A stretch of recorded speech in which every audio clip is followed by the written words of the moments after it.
Let's learn how to play Soldier Poet King. This is going to be a pretty simple song. I'd say moderately easy, moderately difficult, somewhere in the middle there. We've got 4 main lines, and the second section and the fourth section are the same. So really, we got 3 sections to learn.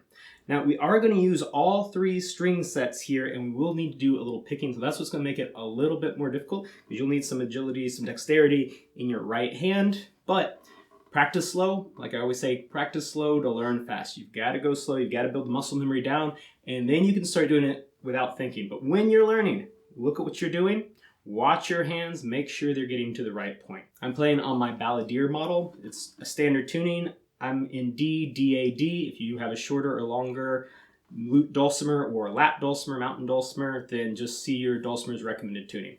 As long as that middle string is a 5th higher than the bass, and then the double or the high string is an octave higher than the bass, you're in the equivalent tuning. So where else to start other than the beginning of the song? And what we're going to do is play that first phrase, and it's going to break it down into 2 parts. Now, the first part, we're going to start on the double string or your high string, and the melody just jumps up and down, and it's going to go 2, 4, 5, 4, 1, open. You could strum the whole time, or you could strum once and pick the rest. There it is strummed, here it is picked. I just strummed a couple times in there. Now, the next part we're going to need to pick a little bit. So I'm going to plant my hand so I can measure. Again, I'm doing this so I don't have to think about the distances between the strings as much, and that'll come in time. But when you're learning, watch what you're doing and watch where your hand's going. Watch both of your hands. Now, we're going to start with an open on the high string. Then go to the middle string open, middle string 1. Then we're going to go open on the high string, 2, open 1. So let's speed that up just a little bit. And I'm trying to alternate with my pick so I can make the picking a little bit more efficient. Let's do that one more time. Now we're going to put those 2 parts together.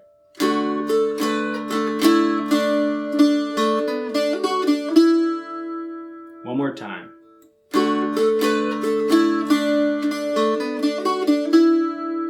Okay, practice slow, get comfortable with that. Now we'll move on to the next part. And for this part, the second phrase and the fourth phrase, what we're going to need to do is get comfortable with this B minor shape. That's going to be open on the bass string, 1 on the middle, and 2 on the high string or your double string. Of course, that shape can be flipped upside down as well, because all your dulcimer chords can be flipped around and you have the same chord because the outside strings are playing the same note. So if we take our ring finger there, lift it up, move it to the bass string, we also have the same chord, just an inversion, so it's got a new combination of where those notes fall, but it's the same notes. So get comfortable moving that ring finger back and forth, because we're going to need that for this section and section number 4, because they're the same. So let's get into that section. We're going to start with that middle string open, middle string 1, then we're going to go open on the high string. There we go. Back to the middle string, and now we're going to flip that B minor shape in this position.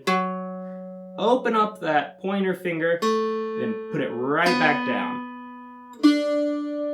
Okay, we're going to put all that together. Now the last bit of the phrases is going to be on the high string.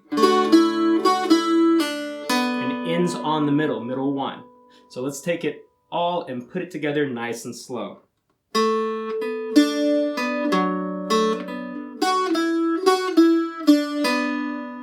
Okay, once again.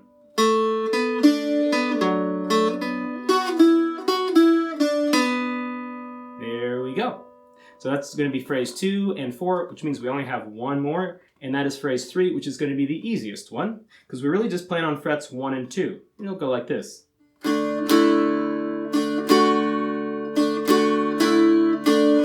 it'll end there on the middle string 1. And I usually don't strum everything when I play anything on the middle string or the bass string, because I don't want it to be drowned out by the higher string. But a lot of times here, I'm just going to strum it. Because of the note it is, that first position or first fret of the middle string, it's gonna stand out. So a lot of times I'll just go ahead and strum that. Let's do that again. It's going to be open 1, and you can start with an up strum, then a down.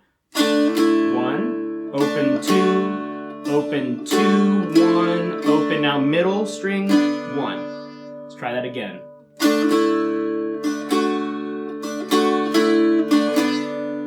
Okay, now we're going to do the second phrase again for the fourth phrase. So go right back to that phrase we already learned. Ooh, let's get the right string.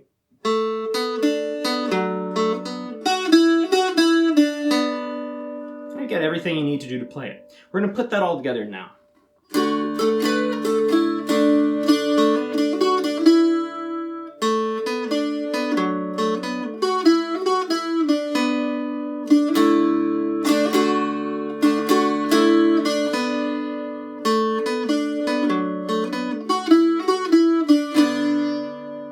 There we go.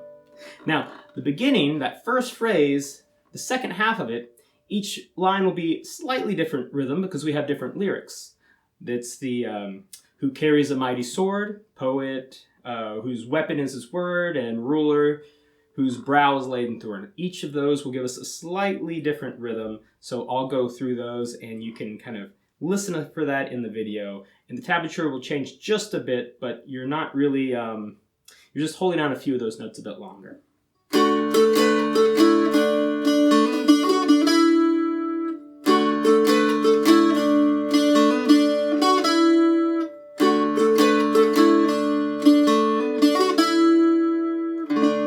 So there's 3 different ways to play that line if you're trying to play exactly with the lyrics. Otherwise, I wouldn't worry about it too much. And lastly, at the very end of the song, we end on that middle string fret 1, which sounds a bit unresolved. That's how the verses are going to end. But if we're going to end the song, I like to play, let's see, the second half of the song, so phrases 3 and 4 one more time, and the last time I'm going to end on the high string open. So I might just give it an open strum, or I might give it a full D chord by putting my finger on fret 2 of the bass and then strumming it open, allowing those high strings to be open and make it sound resolved. So this is how that'll go. I'll start with the third verse, or the third phrase, and then we'll go back to it, and the second time I'll end it differently.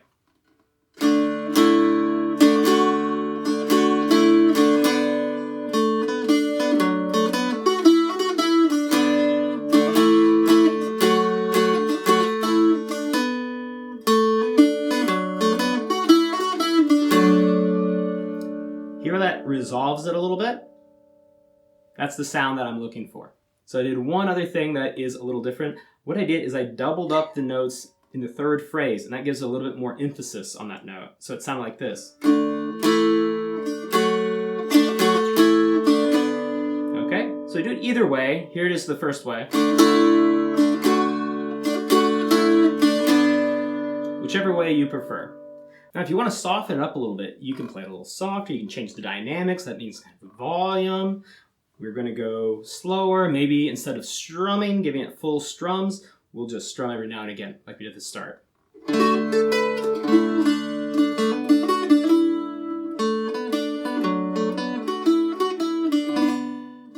Now, if we're doing the chords of the song, we've only got about 4 chords that we need. We need the D chord. That's going to be 2 on the bass string and open on the others. Of course, we can flip that around, upside down. 2 on the high string and open on the others. We've got a G chord. Now, G chord is going to be more of a stretch. We've got open on the bass, 1 on the middle, and 3 on the high string, or flip it around. There's a nice full G there. Lastly, well, actually, we got 2 more. We need an E minor. For E minor, we're going to use an E5 chord. So we're going to just bar that first fret. Everything's on 1, or you can use your fingers for that if that's easier. And then we'll need a B minor too. Now we covered that a little bit in the melody. That's going to be 2 on the bass, 1 on the middle, and open on the high. And that's another chord that we can flip upside down. There we go. In fact, if you want the full E or E minor, you're going to put your pinky on fret 3 or flip it around.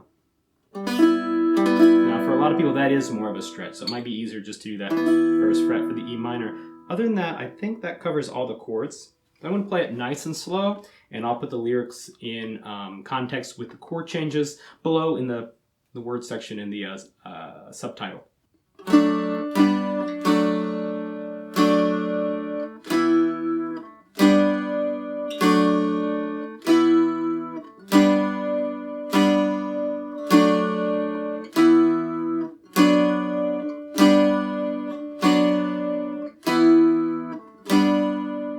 speed up and add a little bit more rhythm.